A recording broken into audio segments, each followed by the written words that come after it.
frères, mais ça a amené de la persécution vis-à-vis des personnes qui mettaient leur foi dans l'Éternel.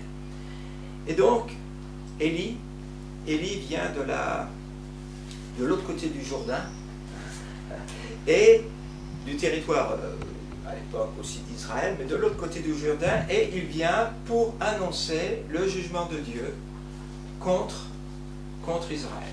Et ce jugement, selon ce que nous disait la parole de Dieu, lorsque Dieu avait fait son alliance avec son peuple, un des jugements, c'était le manque de pluie. Et le manque de pluie qui allait amener la famine.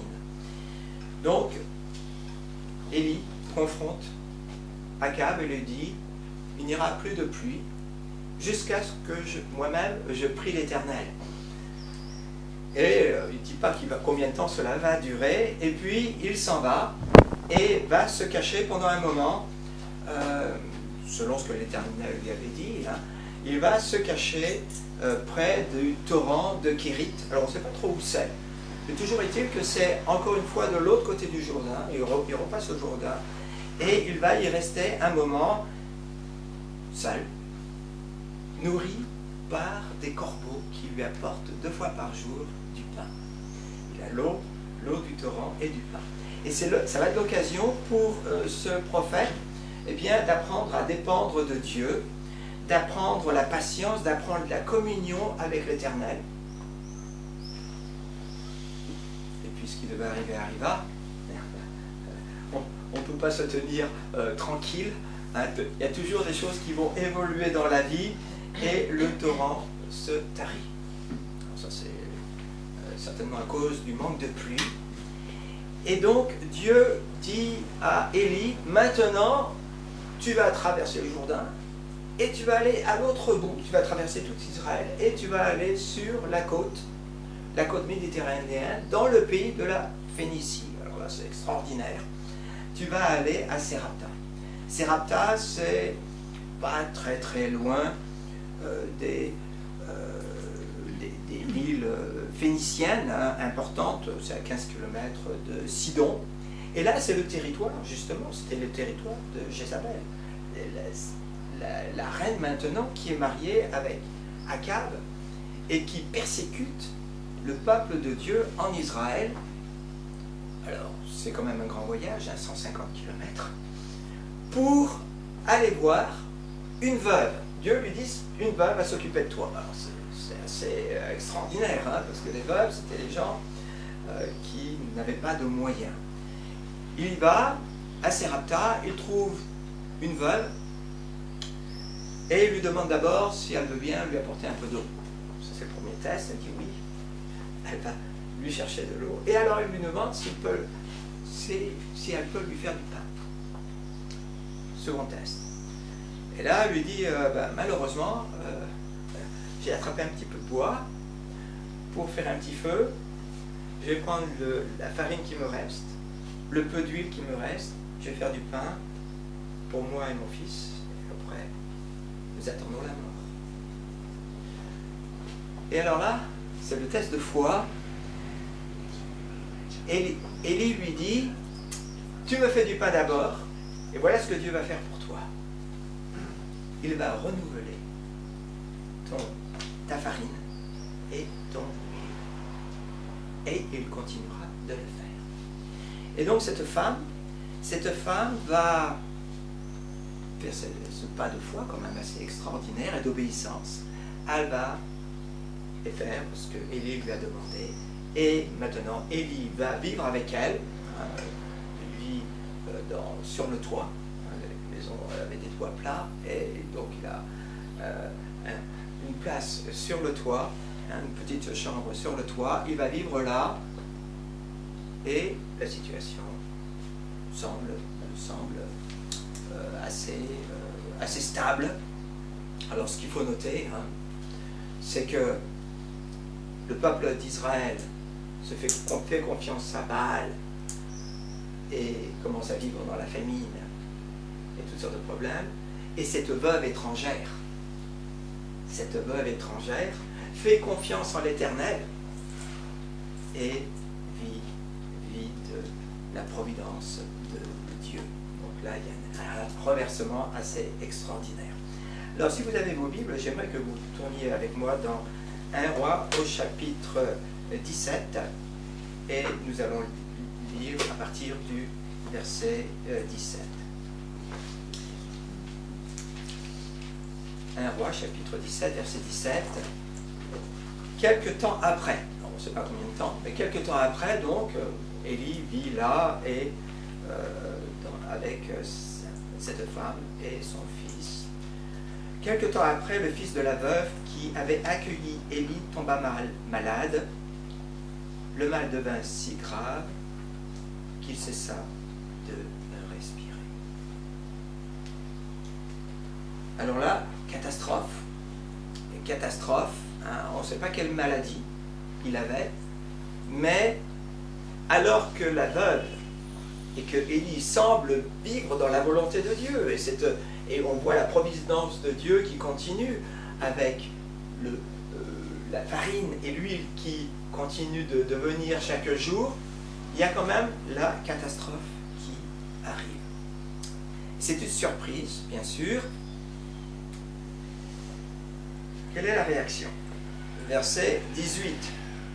Alors la mère dit au prophète, qu'avions-nous à faire ensemble, toi et moi, homme de Dieu? Es-tu venu chez moi pour me faire payer mes fautes et causer la mort de mon fils? Et la femme de cette femme, c'est une mère. Elle a déjà perdu son mari, hein, c'est comme ça qu'on devient veuve. Donc, et maintenant, elle perd le bien le plus précieux, la personne la plus précieuse qu'elle a sur cette terre, son fils. Et sa réaction est totalement compréhensible. Colère. Colère devant la mort. Incompréhension. Alors, elle blâme Élie. Sous-entendu aussi, elle blâme Dieu. Hein? Mais aussi, je ne sais pas si vous voyez, mais on voit la culpabilité. Elle se sent coupable. Elle se dit, j'ai certainement dû faire quelque chose pour mériter cela. Hein? Es-tu venu chez moi pour me faire payer mes fautes? Donc, tout être humain, lorsqu'il se met véritablement devant Dieu, sait bien qu'il est loin d'être parfait. C'est bien qu'il a besoin de repentance, c'est bien que si Dieu vraiment comptait toutes ses fautes, il serait perdu. Et cette femme, visiblement, sent un certain poids de culpabilité, et elle se dit, c'est peut-être ça. Mais elle va tout azimut. Hein. Elle blâme Élie, elle blâme Dieu, elle se blâme. C'est la réaction totalement naturelle, colère, culpabilité et désespoir. Comment est-ce que Élie réagit? Verset 19. Il lui répondit, donne-moi ton fils. Alors, je ne sais pas déjà si ça vous est arrivé. Vous voyez les gens dans la détresse. Moi, je sais que ça m'est déjà arrivé en tant que pasteur. Les gens sont dans la détresse pour quelque chose qui arrive, mais c'est vous qui prenez tout en pleine figure. Mais c'est une réaction normale. On essaie de trouver quelqu'un pour déverser son désarroi et souvent sa colère. Et si vous êtes là, c'est pas juste, mais ça peut aussi vous tomber dessus. Et là, Élie n'essaie pas de disculper Dieu, de se disculper lui-même. Élie tient pendant certainement, on a l'impression, un moment de silence, et avec calme, il dit, donne-moi ton fils. Alors il a pu la réprimander, enfin, etc., etc. Si vous, lorsque les gens souffrent, et nous le voyons avec Job, hein, ils souffrent, ils essaient de comprendre, et c'est difficile d'être totalement juste et patient. Et Job était parmi ceux qui, pendant très très longtemps, sont restés totalement justes devant Dieu. en ne jetant pas sur Dieu sa colère. Mais au bout d'un moment, asticoté par les amis de Job, il finit par remettre Dieu en cause et dire: je veux que Dieu me donne une explication, je veux me tenir devant lui, je veux défendre ma cause et je veux qu'il m'explique.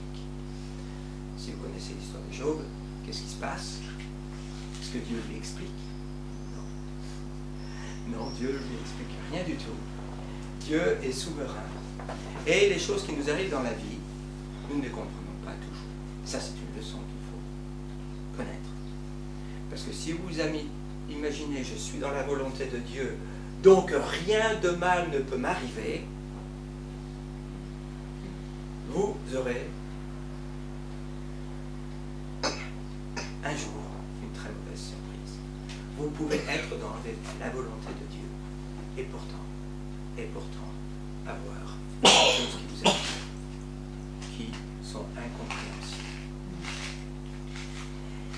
Et c'est là où la foi se met en œuvre. Alors, comprenez bien, pour Élie aussi, c'est compliqué. C'est compliqué, hein, parce que lui non plus ne comprend pas ce qui se passe. Et nous le voyons ici. Il est pris des bras de sa mère, verset 19, le porta dans la chambre haute où il logeait et l'étendit sur son lit. Puis il implora l'Éternel. « Ô Éternel, mon Dieu, cette veuve m'a accueilli chez elle. Est-ce que vraiment tu voudrais du mal au point, tu lui voudrais du mal au point de faire mourir son fils? » Et Élie pose la question. Lui non plus ne comprend pas ce qui est en train de se passer. Ça ne semble pas être compréhensible parce que la maladie, la mort, dans ce monde, souvent n'est pas compréhensible. Et ce qui est admirable avec Élie, là, c'est qu'on voit qu'il a pris l'habitude de parler à Dieu. Il s'adresse à lui pour essayer de comprendre, pour essayer de voir ce que Dieu veut faire. Il va dans sa chambre, pourquoi? Parce que bon, il ne sait pas ce qui va se passer. Il va se séparer de la veuve, hein, de la maman, mais aussi c'est l'endroit où il passe du temps avec Dieu. C'est l'endroit où il est dans l'intimité avec Dieu. Et maintenant, il va essayer de comprendre ce que Dieu veut faire. Alors, verset 21, puis il s'allongea par 3 fois de tout son long sur l'enfant et implora l'Éternel. Éternel, mon Dieu, je t'en prie, veuille faire revenir en lui le souffle de vie de cet enfant. Et là, les amis, il faut que vous compreniez quelque chose de très important. Jusqu'à présent, dans toute la Bible, il n'y a eu nulle fois où il y a eu une résurrection, où quelqu'un est revenu à la vie après être mort. Après, nous verrons que ça arrive, avec Jésus en particulier, mais là, c'est la première fois dans la Bible que quelqu'un qui est mort,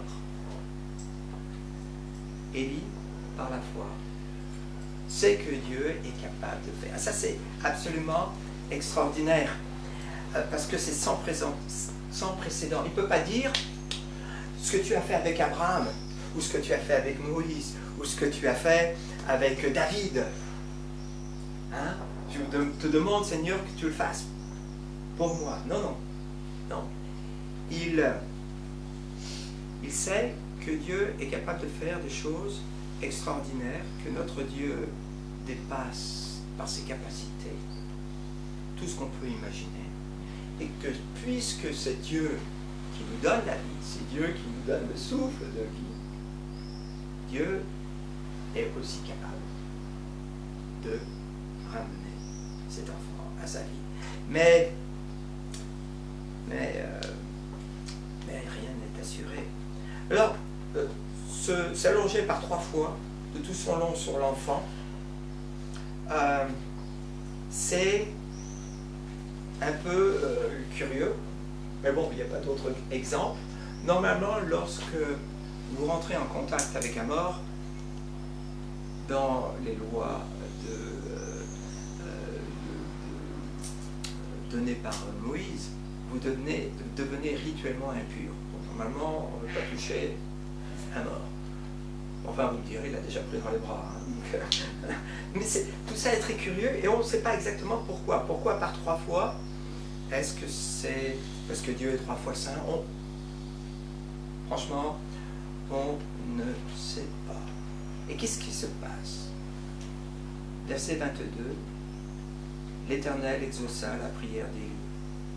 Le souffle de l'enfant revint en lui et il reprit vie. Alléluia, nous avons un Dieu qui est capable de tout faire. Un Dieu qui est capable de rendre la vie. Et j'hésite presque à le dire, mais j'ai entendu un sermon il n'y a pas très longtemps d'une personne qui ne croyait pas en la résurrection. Difficile d'imaginer que vous pouvez donner un sermon en ne croyant pas à la résurrection. Ce qui pose quand même problème sur quel Dieu la personne pense avoir. Ou si elle croit qu'il y a même un Dieu. Si nous croyons dans le Dieu créateur, si nous croyons dans le Dieu qui s'est révélé pendant toute l'ancienne alliance, dans l'Ancien Testament donc, et à travers Jésus, nous savons que nous avons un Dieu qui est capable de faire des choses extraordinaires. C'est ce Dieu qui a permis que Jésus soit ressuscité. Alors ressuscité d'une façon un peu différente. Parce que là, Jésus ressuscité a ce corps maintenant qui ne peut plus mourir, alors que bien sûr les autres résurrections tout au long de la Bible, les personnes sont revenues à la vie pendant un temps, mais un jour ou l'autre, ces personnes sont aussi passées par la mort. Élie a fait confiance dans le Dieu de l'impossible. Il n'y avait aucune garantie, mais l'Éternel l'entendit et exauça la prière d'Élie. L'enfant revit. Et là, que fait-il? Verset 23. Élie prit l'enfant, le descendit de la chambre haute à l'intérieur de la maison et le rendit à sa mère en disant: viens voir, ton fils est vivant. Alors là, on voit l'humilité d'Élie. C'est d'une grande simplicité. Viens voir, ton fils est vivant.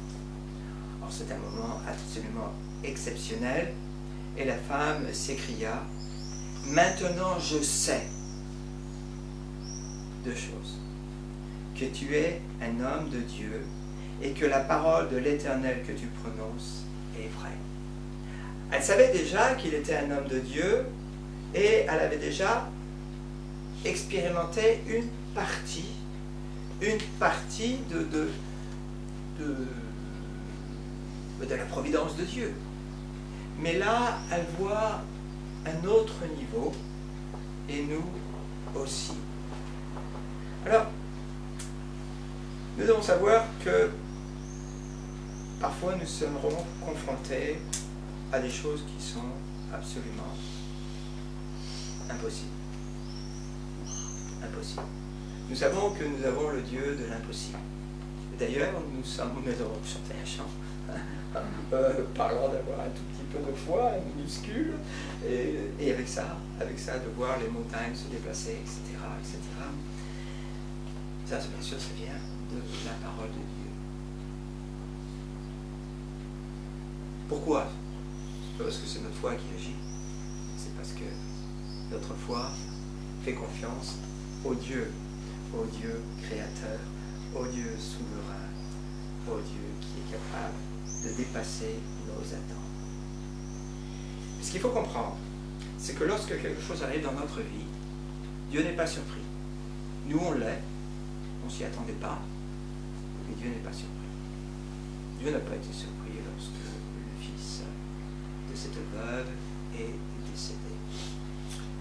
Et ultimement, d'une façon que nous ne pouvons pas totalement saisir, tout rentre dans la volonté de Dieu.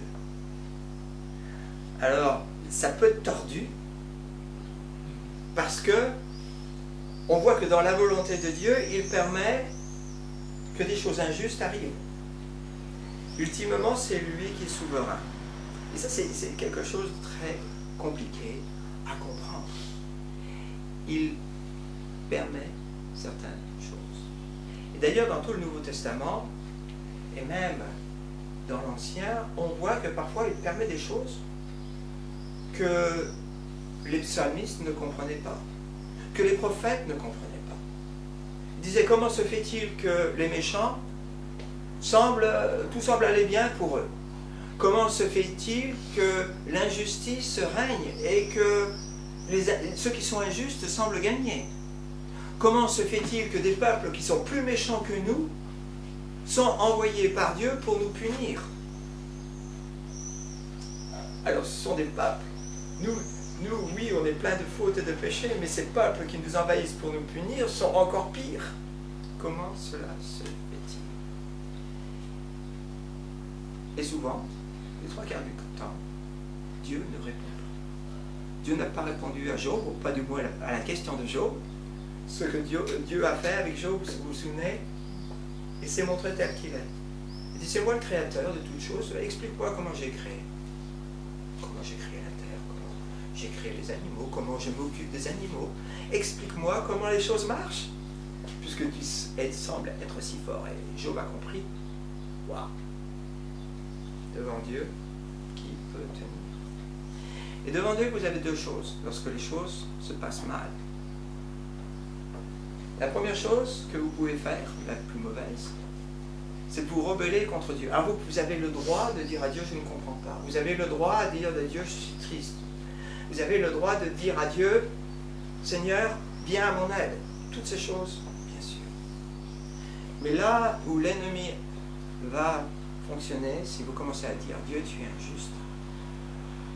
Et j'aimerais dire que je ne le vois pas, mais certaines personnes s'imaginent qu'ils peuvent faire du chantage avec Dieu. Et le chantage, c'est, écoute, si tu ne veux pas ce que je veux, alors moi je te tourne le dos. Moi je ne vais pas marcher avec toi, jusqu'à ce que tu fasses ce que je veux. Et ça ne marche pas. Je vous le dis tout de suite. Il y a beaucoup de gens qui réfléchissent comme ça. Ça peut vous surprendre. Mais j'ai déjà rencontré des gens, c'est donnant-donnant. Moi j'ai fait ce que Dieu me demandait. J'ai donné ma dîme à l'église. Je suis venu fidèlement à l'église. Et maintenant il y a ça qui arrive. Alors Dieu, si tu n'interviens pas, moi je ne remets plus les pieds. Je ne donne plus la dîme. Je ne te prie plus. Voilà, je te tourne le dos. Et là c'est Satan. C'est Satan qui est en train de vous dire, Dieu n'est pas bon, il n'est pas avec toi. Laisse-le tomber. Parce que quoi qu'il arrive, la Bible nous dit ceci, c'est que Dieu fait que toute chose concourt au bien de ceux qui l'aiment. Pourquoi? Parce que dans la souffrance, dans la difficulté, nous nous tournons vers lui, nous nous accrochons à lui. Et même si nous ne comprenons pas ce qui est en train de se passer, le fait de s'accrocher à lui nous fait dépendre de lui et nous fait croître dans la foi. Et malheureusement, c'est un petit peu comme quand vous faites de l'exercice. Si vous faites de l'exercice tous les jours sans vous faire un peu de mal, vous n'allez pas progresser. Le jour où vous allez pouvoir progresser, c'est d'aller un peu plus fort, un peu plus loin. Eh bien Dieu, parfois, nous permet d'aller plus fort et plus loin. Et la Bible nous donne des exemples assez étonnants de creuser. L'image de l'argent ou de l'or, qui est fondu dans un creuset afin que les scories, que ce qui est impur dedans puisse être enlevé. Et c'est l'image qui nous donne de notre foi qui est passée dans ce creuset, dans ce feu difficile, pour que nous ressortions plus forts. Et là vous pouvez lire